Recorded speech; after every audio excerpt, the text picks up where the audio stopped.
I'm sorry. I got to, bro. I got to, man. Other day, did a reaction to Shane Gillis' monologue at the ESPYs, and it's got a good portion of society upset. Hold on, bro. Before I even get into the view, this is about to be stupid. Um, where is it? Where is it? Because I actually seen some posts of some other entities in the tiffy about Shane's performance at the ESPYs. Hold on, give me a second. Where is it? Here we go. Dan LeBatard has called out Shane Gillis for a homophobic undertone in his ESPY jokes, especially one aimed at Knicks star Carl Anthony Towns. Yes, girl.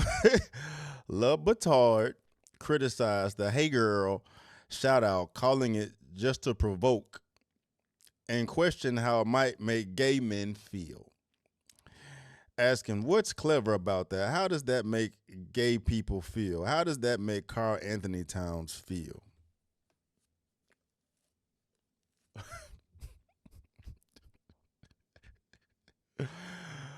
Hold on, another one. I mean, this makes sense. This comes from Sports Illustrated. Sports Illustrated criticized Shane Gillis for delivering racially charged and derogatory jokes about female athletes during his ESPY monologue, specifically calling out his offensively unfunny jab about Caitlin Clark working at the Waffle House and fist fighting black women upon retirement. Hey, no, I don't know what they talking about. That shit was funny. That shit was funny, bruh. Sensitive asses, bro. I low key wanna pull up comedians not even that long ago, bro. Like, I mean, hell, we got comedians now that will clown people, bro. Like, at the end of the day, dog, everybody can get these jokes. And when you start bitching about people joking on you, I ain't even trying to get serious on it though, dog. I ain't even trying to get serious on it, bro. It's just fucking soft, bro. Soft, dog. Anybody can get these jokes. That's the whole point of having jokes, bro. Bring us all together, get laughed at, dog. You poke fun at everybody. But when you get too fucking soft and too thin-skinned to take a goddamn joke, you see what happens. When we living in this shithole ass society right now, can't nobody say nothing about nothing, bro. Can you imagine them fucking censoring Richard Pryor? Can you imagine them censoring Eddie Murphy?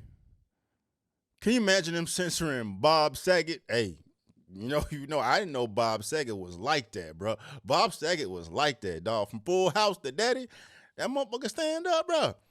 You know what I'm talking about? Can you imagine them censoring Jim Carrey, the Wayans brothers, Martin, Bernie Mac, Sid, you know what I'm saying? Steve Harvey. You know what I'm talking about? Can you imagine any of these fools? Adam Sandler. Can you imagine what would have happened if these fools were censored during their heyday? And then all the magic we were able to see, you know what I'm saying, the comedy shows on movies and shows or whatnot, bro. Well, we wouldn't have been able to because motherfuckers out here bitching and moaning about every goddamn thing, bro. And then his show wasn't even bad, bro. You know what I'm talking about? Like, you know, given society, bro, I could definitely see how that will bother people, but that ain't on him. That's on society, bro. Motherfuckers need to lighten up, bro. Take a fucking joke. You know what I'm saying? He ain't say shit, bro. Y'all want to see some shit? I can't even show you the shit because YouTube will probably censor me or restrict it because YouTube's so goddamn soft, bro. Dog, did y'all see the motherfucking? I gotta show y'all this shit, bro.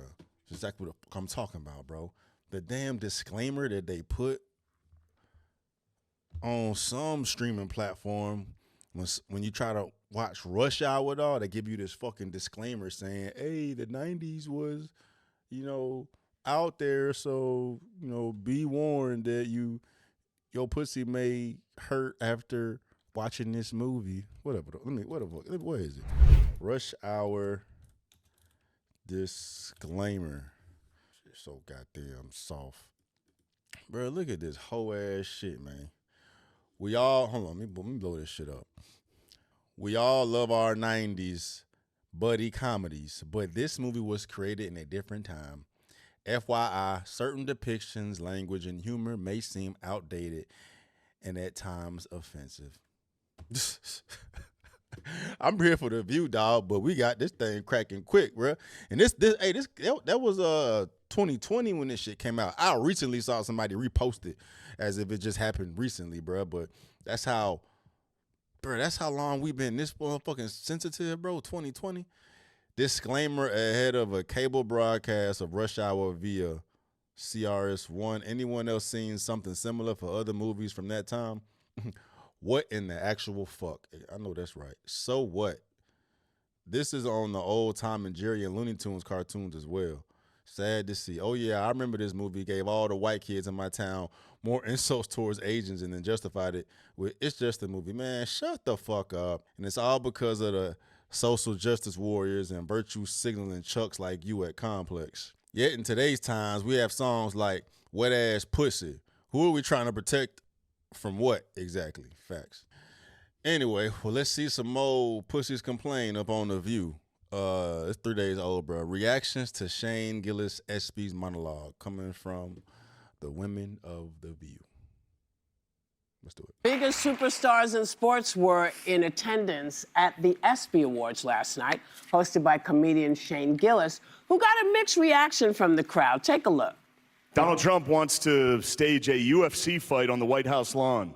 The last time he staged a fight in D.C., Mike Pence almost died. No, you don't have to do that. It was fine. I didn't write it.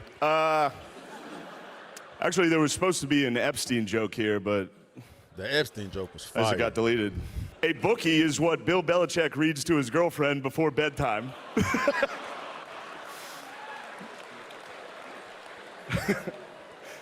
They do. They read The Very Horny Caterpillar, The Little Engine That Could But Needed a Pill First. Look at Whoopi. I'm surprised those are the only jokes he pulled. I would imagine the girls would love them. Bruh, these be the main helpers complaining about seeing an old head with a little teeny bopper and shit. Y'all gonna pick those? I'm surprised you ain't do the WNBA one where he had everybody clapping for some girl he just randomly picked in the audience and said she was a 4-time WNBA champion. Everybody clapped. He's like, yeah, I knew y'all don't know shit about the WNBA because she don't play for the WNBA. Hey, that shit was funny. That shit was funny. And in the Caitlin Clark joke, what else? What else, bro? Like, this shit here was light. Let's see what they got to say. You know, hosting an award show is a tough game. It really is. Yeah. And so I'll ask you think he read that room correctly? No. No. He did? Basically, when you do an awards show, they're there to hear their name called. They are not there to laugh, number one. So his... In the first... No, I'll amend that. Yeah. The first 5 minutes is for you, whoever the host is. The first 5 minutes of any award show is for you. Correct her ass, too. Like, bitch, you wrong as hell, dog.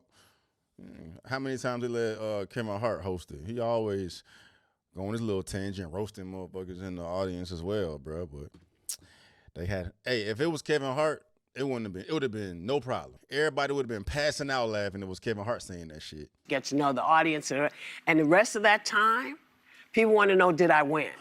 Yeah. That's what that's what they want to know. And you know, after you watch all the shows, they're like this. But this. But you know, if stand-up comedy, I don't do it any. I mean, I don't know how much you're doing still, but I put my creativity into my plays now. Yeah.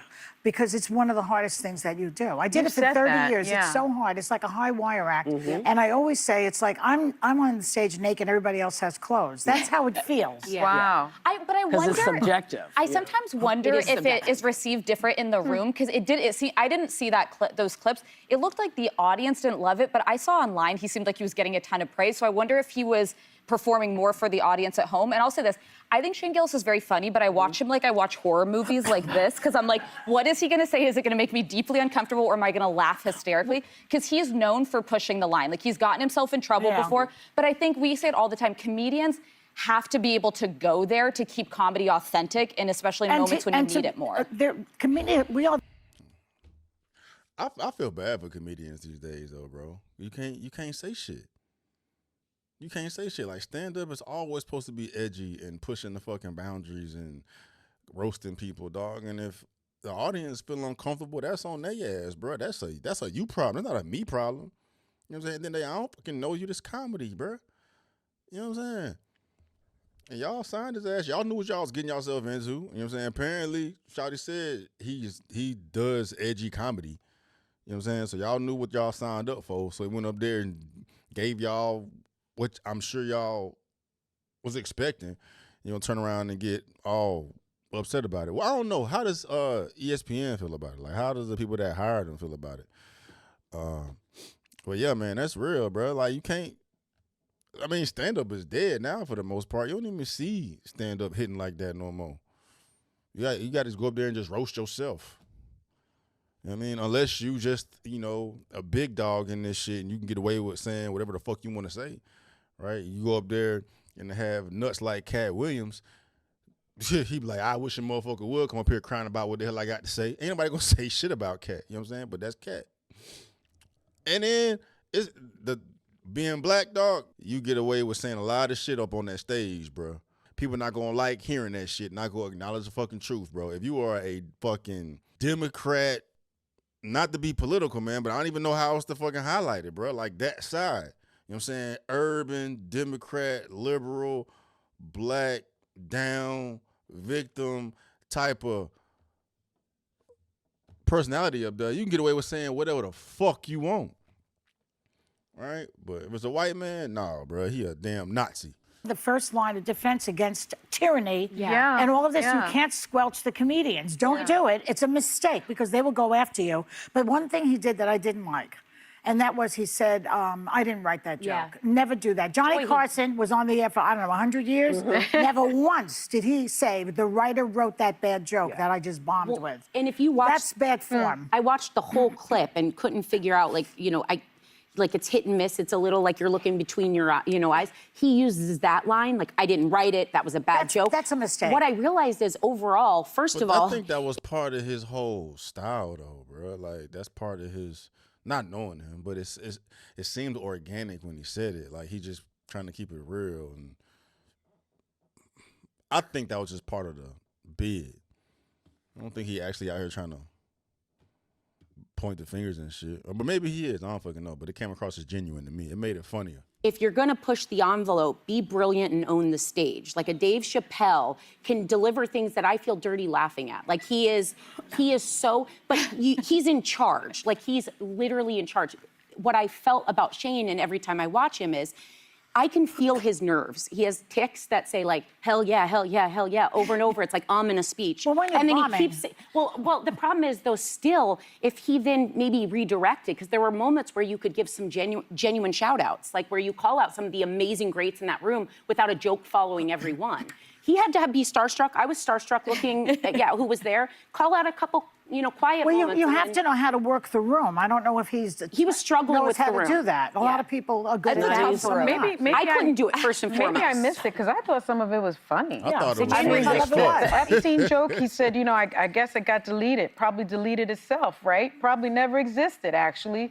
Let's move on as a country and ignore that. I thought that was funny, and he actually poked fun at Aaron Rodgers, the story too. in order to get that joke. I think I think everybody knows about the Epstein story. Everybody? Never Shane- make that assumption. Shane The audience Gillis doesn't is- read what you read. No, That's but true. Shane Gillis is kind of... With that fucking philosophy, you can't take no joke. You can't tell no joke, because how the fuck you supposed to know what everybody got them thinking, bro? That makes no sense. Everybody? Never Shane- make that assumption. The Shane audience Gillis doesn't is- read what you read. No, That's but true. Shane Gillis is kind of part of, I don't like using these terms like the manosphere, like comedy. Like, he's in a crowd, a lot of MAGA guys Is that follow a real him. word? Manosphere? I think it is, but I hate using manosphere, it. yeah. What is it? See, where this white how guys far back- exist. The people who follow guys him exist in definitely it? knew that joke, Yeah. and they're definitely mad about Epstein. Okay. Yeah. Manosphere. The manosphere. Is that only white men? No, but it is straight men. He's straight men humor. Straight guys. Yeah. You know, straight guys were always funny. Straight But women, and I Not think, all yeah. of them. Yeah. The best audience. When I was a kid, they were always funny. They were always funny. But, you know, Well, we're I guess talking white about, guys have changed. We're talking about John Rickles. She's talking about Don Rickles and George Yeah, Carlin. I'm talking about. George wasn't even that bad, bro. I thought they was gonna be up here crying and shit. You know what I mean? They trying to just critique his comedy, but I thought his comedy was fine. I thought he did his thing. Question though, right now, what? Nah, I answered my question, bro, because like Andrew Schultz can go up there and say whatever the fuck and get away with it, right? So I don't know, Andrew Schultz, Bill Burr, they can go up there and get away with shit. So I don't know what is the difference between what's the difference with Shane? I don't fucking know. Anyway, interesting combo though, man. Yeah. Thoughts?